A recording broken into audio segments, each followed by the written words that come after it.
Hey everyone, it is either very late at night or very early in the morning, however you want to look at it. Can't really sleep, so I was doing some reading, trying to look away from screens. And this book's called Politics After Hope.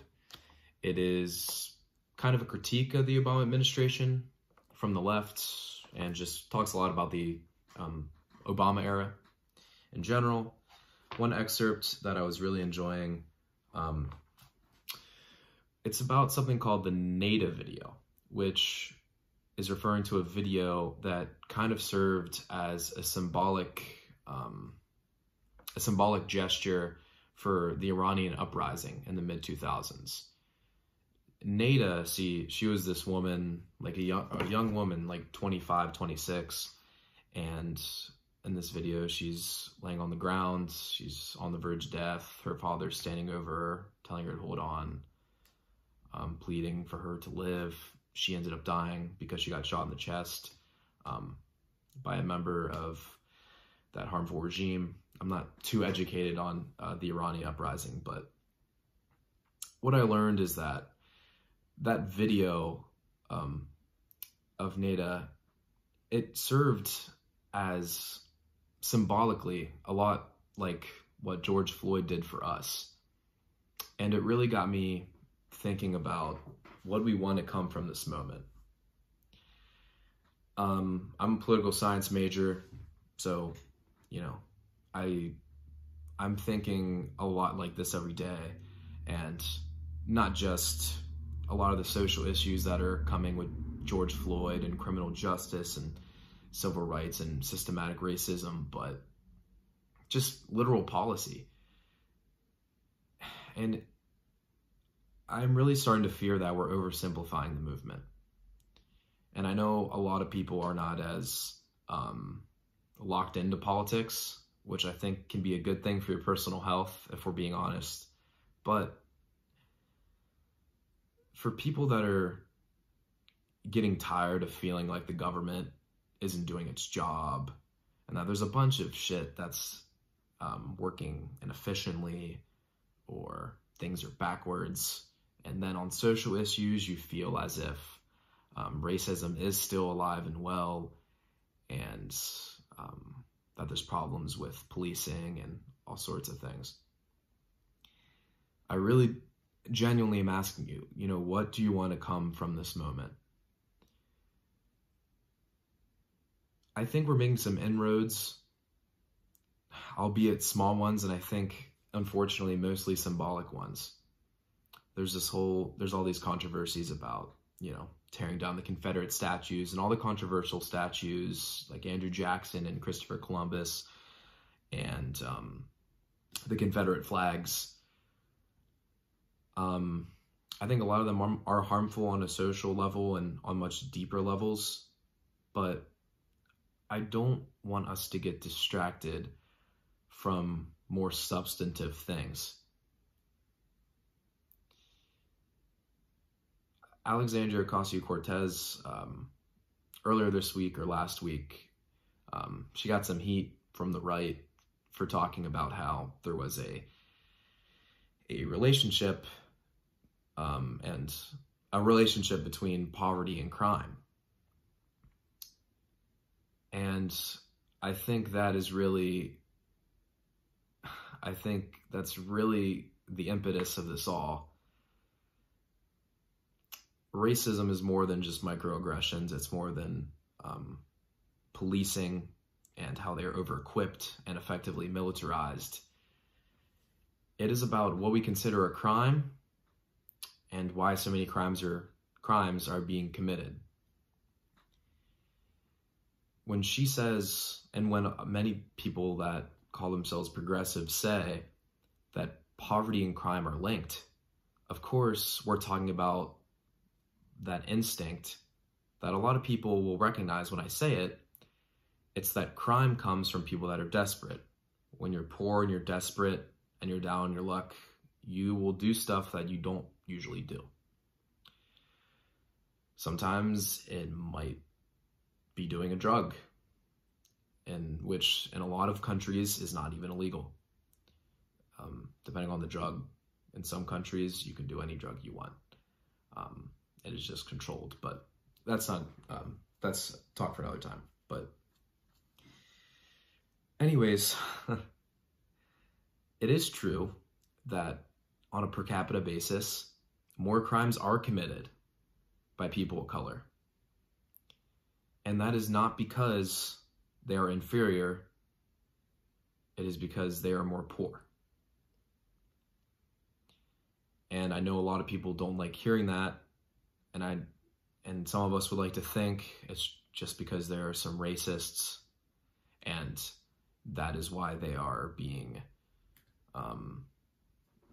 charged more and persecuted more. And there is other parts of racism within the criminal justice system.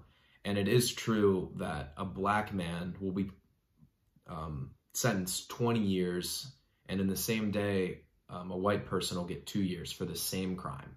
That is very true. But likewise, more crimes are committed by people of color because people of color are more desperate. And it's not because people of color are more desperate because they're people of color. It's because that particular person is more poor and they are more desperate and they are not as economically stable. Just like how a white person in rural West Virginia might be shooting up heroin or committing a robbery because they are desperate and they feel like their life doesn't have direction. They're working a near minimum wage job. They can barely make ends meet. And with a lot of these problems are being exacerbated by COVID. The rent freeze that we had for these first 3 months or what have you, it's going to end. And there's a lot of people that are not going to be able to pay rent. And you are going to see a very high percentage of Americans not only just be at threat of eviction, but be evicted. I'm not talking 1 or 2%, which I think already you could say is pretty unprecedented when we're talking about a nation of over 300 million people, but it could be catastrophic. So we need to start thinking, what do we want to come from this? I think a lot of people are starting to realize that this movement in particular is a really special movement. And I think that's the first step. Realizing that there are special times within your life and in the world where you feel like you're in the car and you're just watching the world go by. It's a little scary, but it's also very profound, and I think it's a time for personal growth. And even though we're noticing this is a special time, we also have to realize that special times are not special. That was stupid phrasing, but of course I'm talking about the civil rights era, and I'm talking about economic expansion through Franklin Delano Roosevelt after the Great Depression and during World War II.